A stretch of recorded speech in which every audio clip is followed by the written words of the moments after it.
안녕하세요. 책 읽는 시간 15분입니다. 오늘 제가 읽어드릴 책은 무례한 사람에게 웃으며 대처하는 법이고요. 저자는 정문정, 출판사는 가나 출판사입니다. 이 책은 프롤로그와 5개의 파트로 구성되어 있습니다. 프롤로그의 제목은 일상에서 마주치는 무례한 사람에게 어떻게 대처해야 할까? 파트 1의 제목은 착한 사람이 될 필요 없어. 파트 2의 제목은 좋게 좋게 넘어가지 않아야 좋은 세상이 온다. 파트 3의 제목은 자기 표현의 근육을 키우는 법.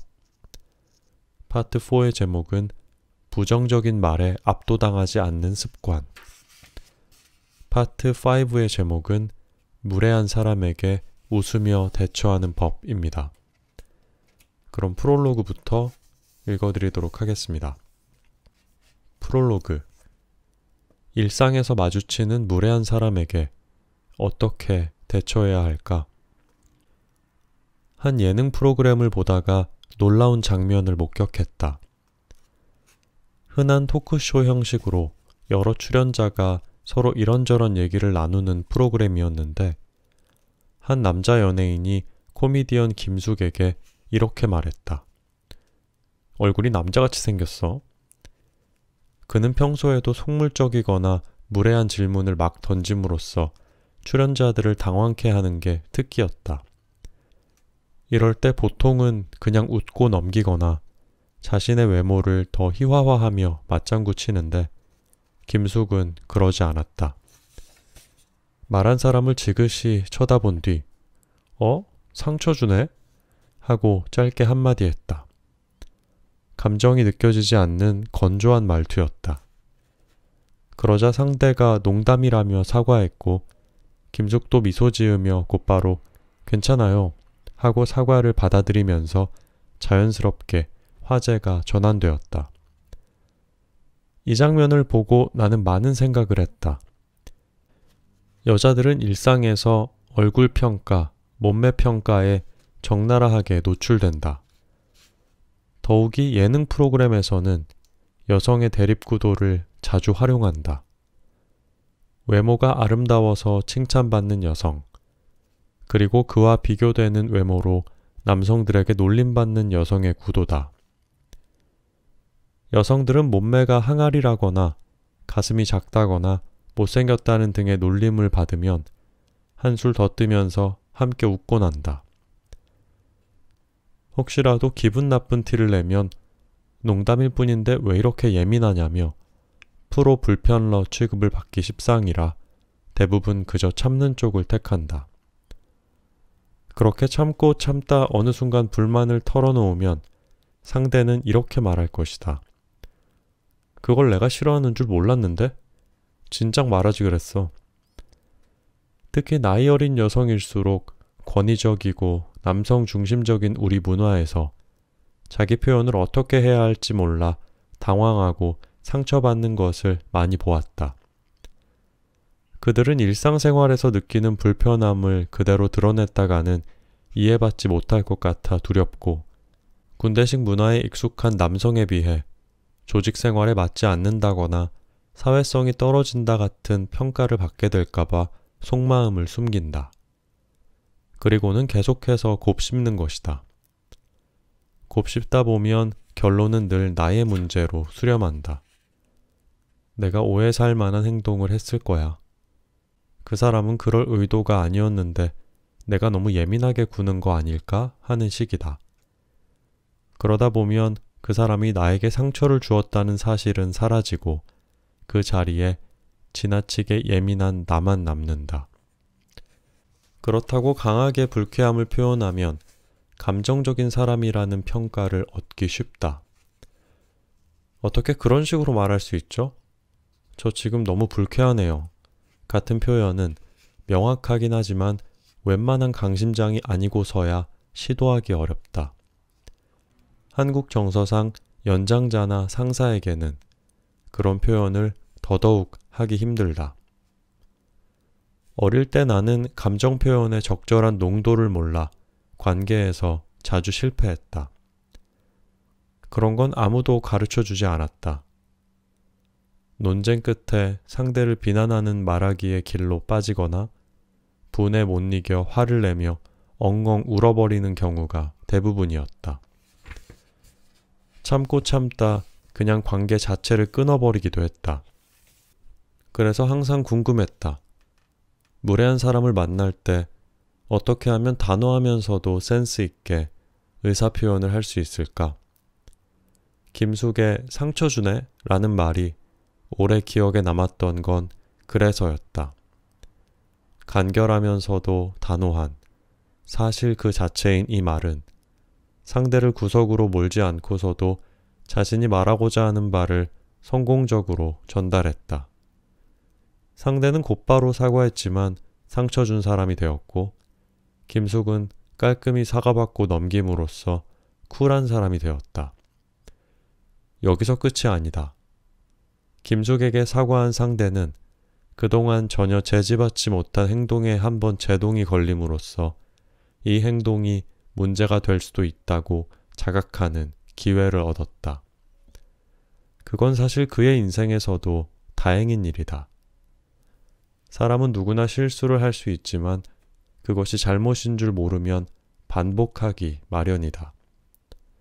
높은 자리로 올라갈수록 나이가 들수록 무례한 사람들이 많아지는 건 타인에게 제지당할 기회를 얻지 못해서이기도 하다. 수평적인 의사소통이 부족한 사회에서는 갑질이 횡행할 수밖에 없다. 김숙이 감호장 캐릭터를 내세우며 남자는 조신해야죠. 술은 남자가 따라야죠. 같은 반사화법을 쓰는 것도 흥미로웠다.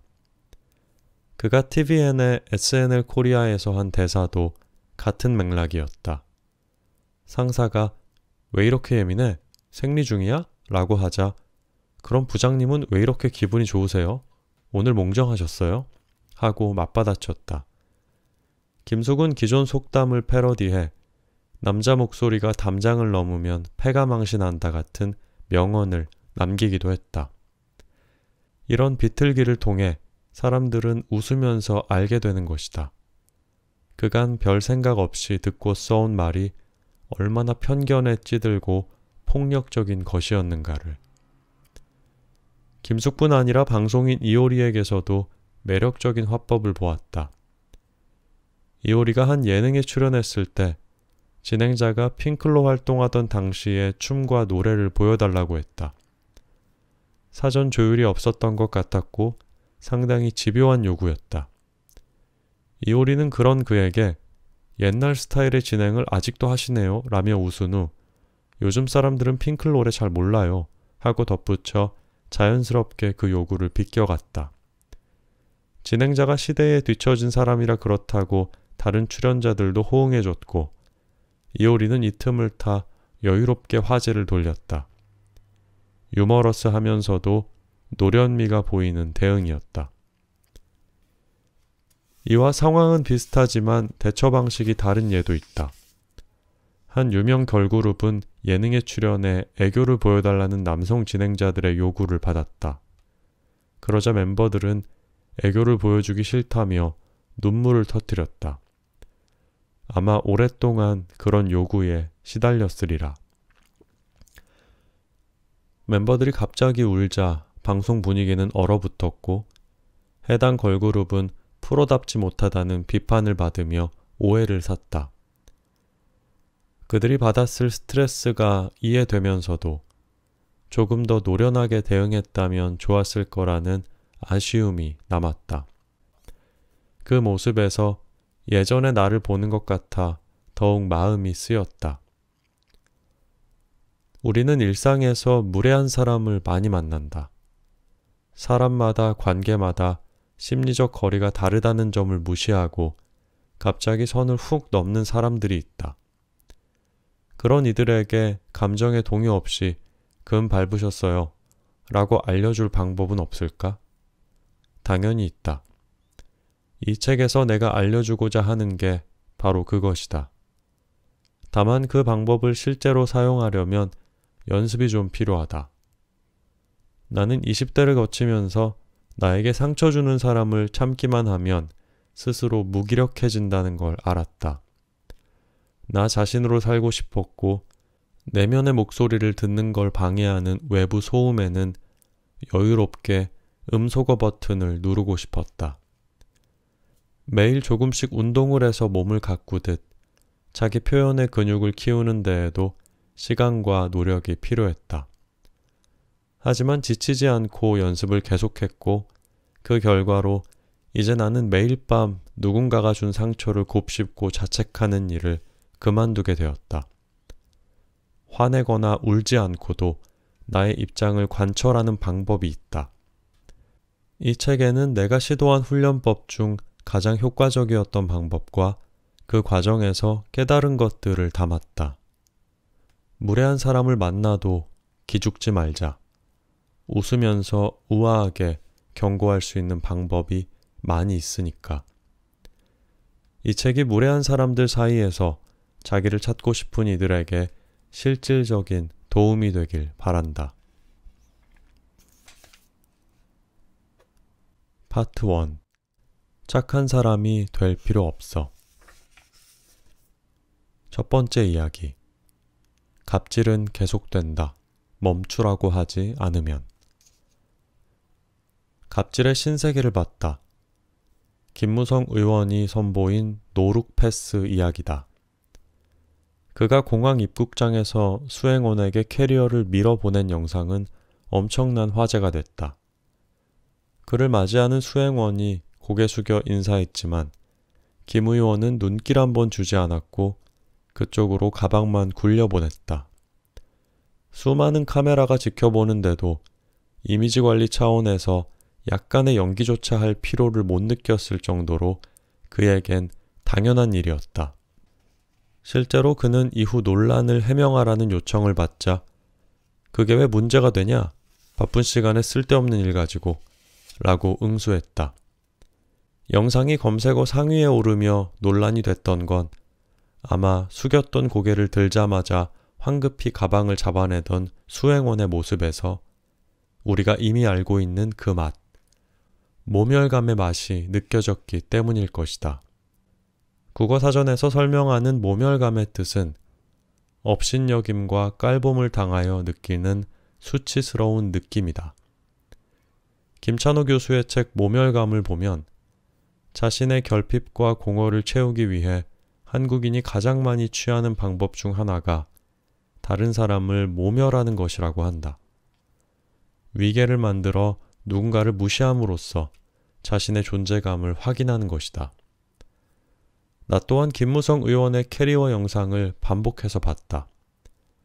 그러다 좀 슬퍼졌는데 수행원의 모습에서 잊었던 모욕들이 되살아났기 때문이다. 내가 무엇을 잘못했는지를 습관처럼 곱씹던 밤이 있었다.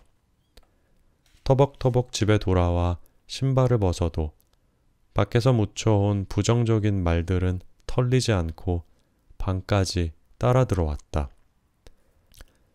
대학 때 생활비를 벌기 위해 주말이면 영화관, 호프집, 패밀리 레스토랑 등에서 아르바이트를 했다. 나에겐 긴장된 일터가 손님들에겐 서비스를 받으며 일상의 스트레스를 풀어내는 힐링의 장소였다. 친절한 웃음을 끝없이 요구받는 것이 버거워서 그만두고 싶은 때가 한두 번이 아니었다.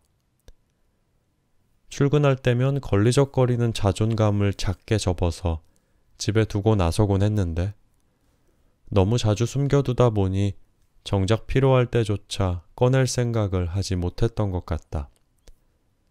머리가 나쁘니까 이런 데서 일하지 같은 말을 손님들은 아무렇지도 않게 했다. 그들만이 아니다.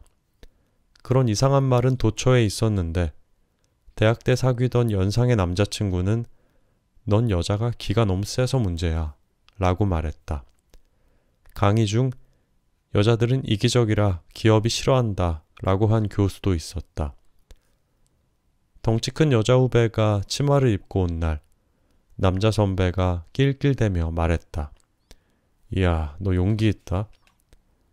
이처럼 편견에 찌든 말, 고압적인 말, 폭력적인 말들은